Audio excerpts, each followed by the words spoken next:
आज के सेशन में ईशान्य दिशा पर तत्व के अनुसार बातें करेंगे।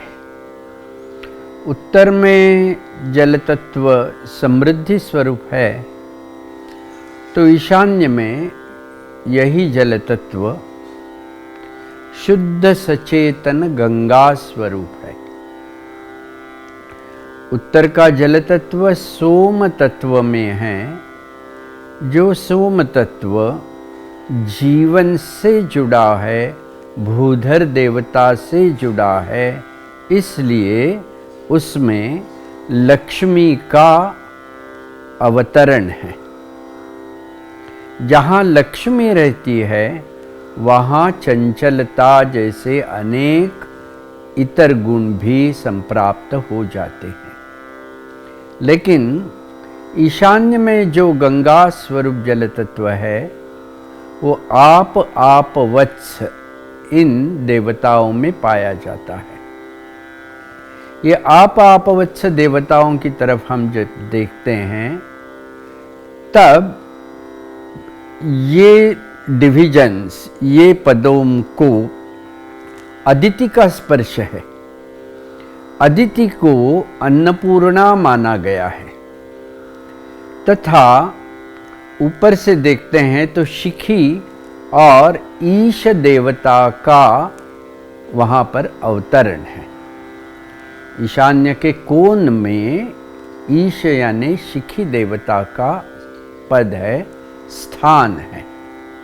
जैसे पूरब की तरफ चलते हैं तो वहाँ पर पर्जन्य और जयंत ये दो देवताओं का स्थान है। पर्जन्य जो देवता है वो ये जल तत्व को आकाश तत्व से जोड़ देती है। इसीलिए blessings of the divine grace of sky element, आकाश तत्व से होने वाली दिव्य वर्षा आप वत्स से जुड़ी हुई है। वहीं पर जयंत पद जो है वहाँ से विजयश्री का एक बड़ा आशीर्वाद वही आप वत्स जल तत्व में समाविष्ट होता है। और बाएं तरफ देखते हैं तो भूधर है, मतलब लॉर्ड विष्णु है। और दाहिनी तरफ देखते हैं तो वहाँ पर अर्यमा है कि अर्यमा को प्राणों का सागर कहते हैं, ओशन ऑफ द प्राणाज। इस प्रकार से अर्यमा का महत्व दिया है। और जहाँ से यह आप वत्स प्रसारित हो जाता है पूरे वास्तु पुरुष मंडल में, वहाँ पर ब्रह्म तत्व है, देवता ब्रह्म है। तो एक तरीके से हम देखते हैं तो विष्णु है, शिव है, ब्रह्मा है और सूर्य देवता है। और खुद ब खुद आप वत्स जो है वो जल तत्व होने के कारण उसका चंद्रमा से भी संदर्भ स्पष्ट हो जाता है।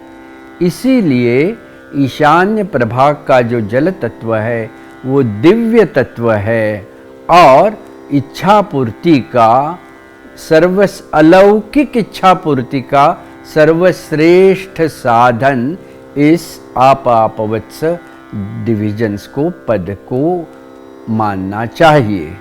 इसीलिए हमने कह दिया कि उत्तर में अगर सम्राज्ञी पद है तो ईशान्य में दिव्य देवता तत्व आरूढ़ है।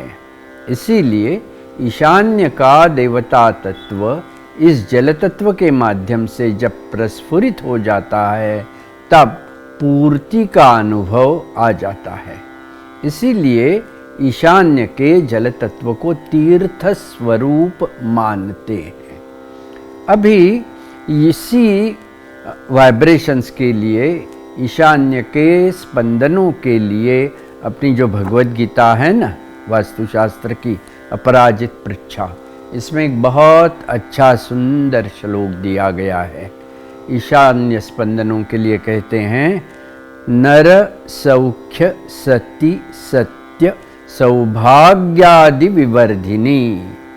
मतलब इसमें स्त्री तत्व को सतीत्व प्राप्त हो जाता है, स्त्री तत्व को माँ पार्वती जैसी ऊर्जा प्राप्त होती है, पावित्र्य प्राप्त हो जाता है, और उससे नर सौख्य मतलब भवन में रहने वाले पुरुष तत्व को ऑटोमेटिकली शिवत्व प्राप्त होता है, और सच्चिदानंद सुख मतलब सौख्य की प्राप्ति होती है।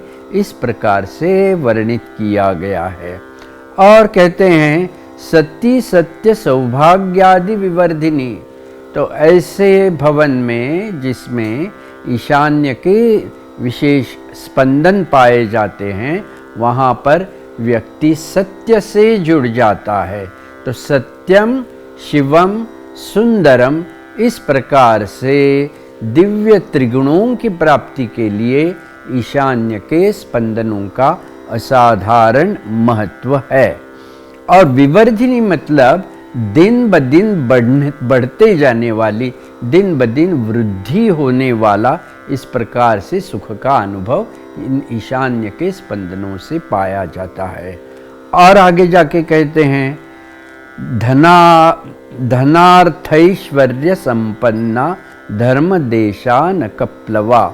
मतलब धन है, अर्थ है, ईश्वरीय गुण ऐश्वर्य है और संपन्नता है।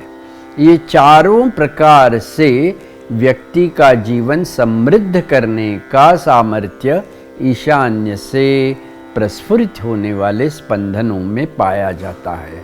अभी धन जो है वो व्यक्ति के दैनंदिन गरज जो रहती है, दैनंदिन आवश्यकताएं रहती हैं, उसके लिए पर्याप्त तरीके से काम आ जाता है। उस अर्थ जो बोलते हैं, तो अर्थ जो है वो पूरे भविष्य का विचार करके जो सेविंग्स आपके रहती है, उसका मतलब अर्थ होता है। तीसरा ऐश्वर्य जब कहते हैं, तो ऐश्वर्य एक खाली ईश्वर से में ही पाया जाता है। मतलब ईश्वरीय गुणों का बीजांकन व्यक्तित्व में होने के लिए इन्हीं स्पंदनों का महत्व इस श्लोक में दिया गया है। और संपन्नता जो है वो इन्हीं स्पंदनों से पाई जाती है। तो संपन्नता जो है, जो पीढ़ी से पीढ़ी जो गुण और ऐश्वर्य और व्यक्ति की नियत आचरण, इन चीज़ों से संपन्नता जोड़ देते हैं।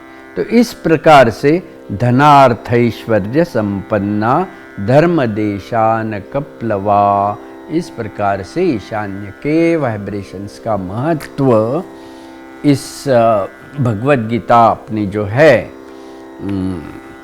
अपराजित पृच्छा, इसमें दिया गया है। और एक खासियत हम अगर देखते हैं ईशान्य की, तो ईशान्य जो है वो उत्तर और पूर्व के बीच की दिशा होने के कारण, उसमें उत्तर और पूर्व की बीच की दिशा होने के कारण इसमें प्राणों का और जैविक ऊर्जाओं का एक सुसंगम होता है, जहाँ जीव और प्राण साथ साथ चलते हैं। वहाँ पर की प्रक्रिया जो है, स्पंदनों का जो महत्व है, वो एक तरीके से संजीवनी गुटी जैसा उसका महत्व है। तो इसी प्रकार से आपके भवन में ईशान्य का स्पंदन अगर आप चाहते हो, तो वहाँ पर एक शिवजी का एक स्फटिक और उसके साथ में मोती अगर आप रख देते हो, और वहीं पर एक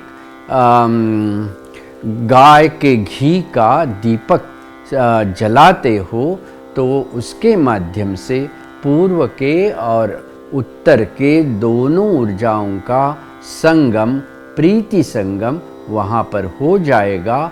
और जब ईशान्य की ऊर्जा प्रस्फुरित हो जाती है, तो उस भवन में चिंता और क्रोध इनका कोई दूर दूर तक संबंध रहता नहीं।